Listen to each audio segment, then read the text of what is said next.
GST and Nigeria's real estate sector have been adjudged. The second was vulnerable to money laundering, with states like Lagos, Abuja and Port-Harcourt topping the list. ARISEN correspondent Chinaemerem Joseph tells us more. Thousands of houses lined up in Abuja, Nigeria's capital. Now, for so many years, a number of these houses have remained vacant and inaccessible as a result of very high rent placed on them. These houses have now been identified as conduits for money laundering. Now, this revelation is as captured in a report launched by the Civil Society Legislative Advocacy Center called Nigeria's Dirty Money and Real Estate: How Money Laundering Through Real Estate Impacts Nigeria's Fight Against Corruption.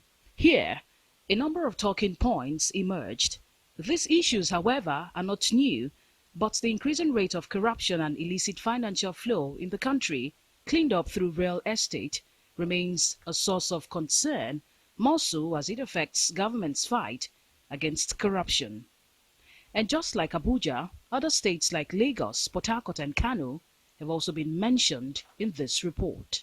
It is important that governments, anti-corruption agencies begin to investigate the owners of these massive, high-valued, high-brown, areas where they have these properties, because it is not their money, it's a stolen money.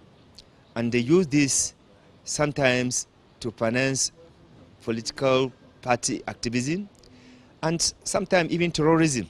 This report has now brought to the fore obligations of gatekeepers in the real estate sector in curbing money laundering. For stakeholders, the informal nature of the sector has made it almost impossible to regulate.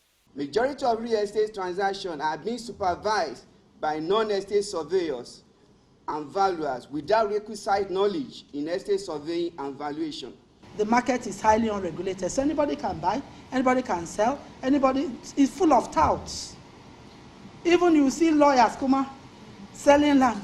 The real estate development is an entrepreneurial issue, and we want to regulate the sector, and that's why we have presented a real estate regulation and development bill to the National Assembly. The report also established that money laundering crimes are perpetrated by third parties who are either relatives or associates. To check this, regulators like the Central Bank of Nigeria says modalities have been put in place to check this, including a collaboration with the Nigerian Financial Intelligence Unit. There is nothing wrong with owning properties, but owning properties using legal source of funds, that is the most important thing. What the banks are required to do is to ensure they have controls in place to identify the sources of funds of their customers. If it is from illegal properties sources, then that is when they should render a suspicious transaction report to the NFIU. Recommendations put forward by the report advocates the imposition of taxes on such buildings. Government has also been encouraged to beam its searchlight on real estate agents who acquire money legally and prosecute them accordingly. Chinaemerem Joseph, ARISEN News.